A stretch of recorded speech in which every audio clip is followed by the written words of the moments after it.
Assalamualaikum warahmatullahi wabarakatuh. Halo, perkenalkan, nama saya Nenggina Nusyaibah dengan nomor induk mahasiswa yaitu 2186206055. Program studi PGSD kelas 2C, Fakultas Keguruan dan Ilmu Pendidikan, Universitas 11 April Sumedang. Di sini, saya akan menjelaskan salah satu tugas mata kuliah media pembelajaran di SD yang terkait dengan pengembangan media pembelajaran berbasis Microsoft Office PowerPoint yang dibuat menjadi media pembelajaran berbasis audio visual. Langsung saja, kompetensi dasar. Menganalisis siklus air dan dampaknya pada peristiwa di bumi, serta kelangsungan makhluk hidup. Tujuan pembelajaran. Melalui kegiatan pengamatan, siswa mampu menjelaskan terjadinya siklus air dengan baik. Judul materi, siklus air. Penjelasan materi pada halaman berikutnya. Siklus air. Manusia selalu membutuhkan air dalam kehidupan sehari-hari.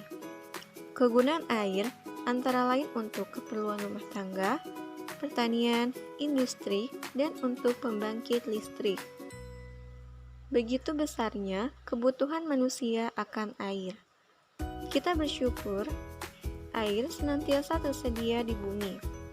Oleh karena itu, manusia seharusnya senantiasa bersyukur kepada Tuhan Pencipta alam. Teman-teman, tahu tidak mengapa air selalu tersedia di bumi? Air selalu tersedia di bumi karena air mengalami siklus. Siklus air merupakan sirkulasi atau perputaran air secara terus-menerus dari bumi ke atmosfer, lalu kembali ke bumi. Siklus air ini terjadi melalui proses penguapan, pengendapan, dan pengembunan. Perhatikan skema proses siklus air berikut ini. Air laut, sungai, dan danau menguap akibat panas dari sinar matahari. Proses penguapan ini disebut evaporasi. Tumbuhan juga mengeluarkan uap air ke udara. Uap air dari permukaan bumi naik dan berkumpul di udara.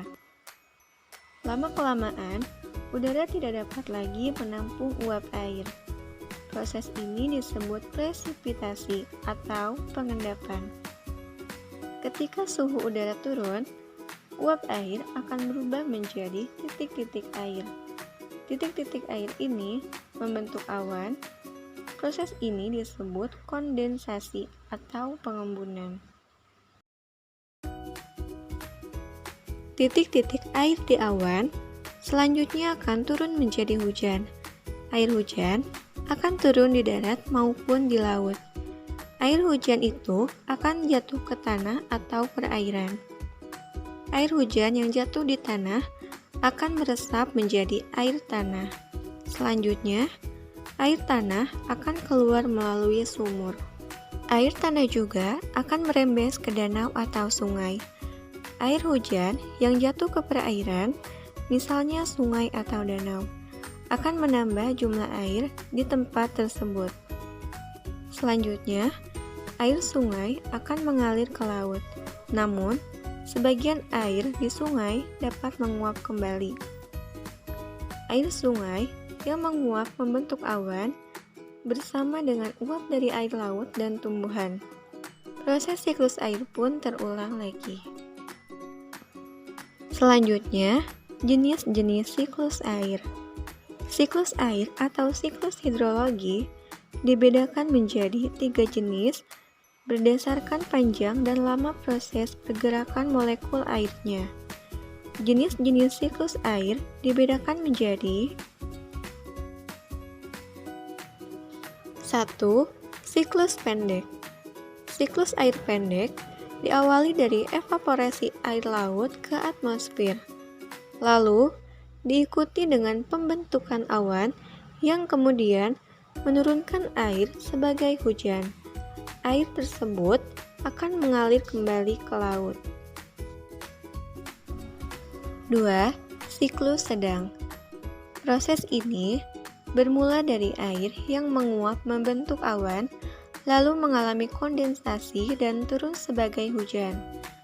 Pada siklus air sedang, air hujan yang turun meresap ke dalam tanah dan sebagian lainnya diserap oleh tumbuhan. Air yang tidak terserap akan mengalir melewati sungai kembali menuju laut.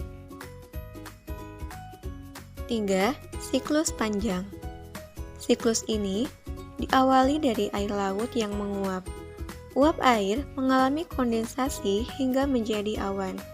Awan dibawa oleh angin ke tempat yang lebih tinggi di daratan.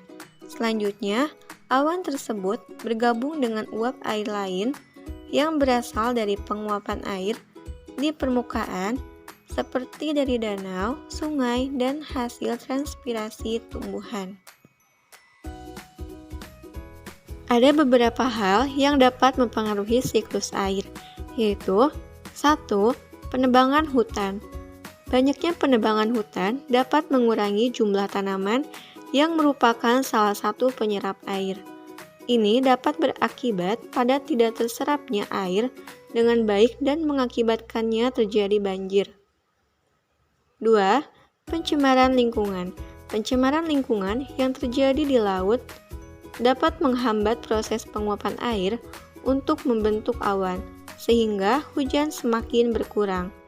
3. Polusi udara. Polusi yang terjadi akibat bahan bakar kendaraan dapat bercampur dengan uap air di atmosfer, menyebabkannya berubah menjadi asam. Hujan asam yang terjadi dapat merusak tumbuhan, hewan, serta manusia. Selanjutnya, saya akan membacakan kesimpulan.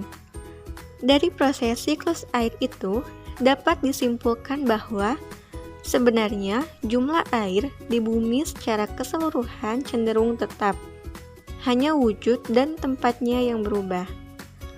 Proses terbentuknya air hingga dapat dikonsumsi sehari-hari sangatlah panjang. Itulah mengapa penting bagi kita untuk selalu menjaga kebersihan lingkungan, mulai dari air, udara, tanah, dan lainnya. Baik, pembahasan materi sudah saya jelaskan. Terima kasih sudah menonton dan menyimak dari awal hingga akhir. Semoga bermanfaat ya, dan mohon maaf atas segala kekurangannya. Wassalamualaikum warahmatullahi wabarakatuh.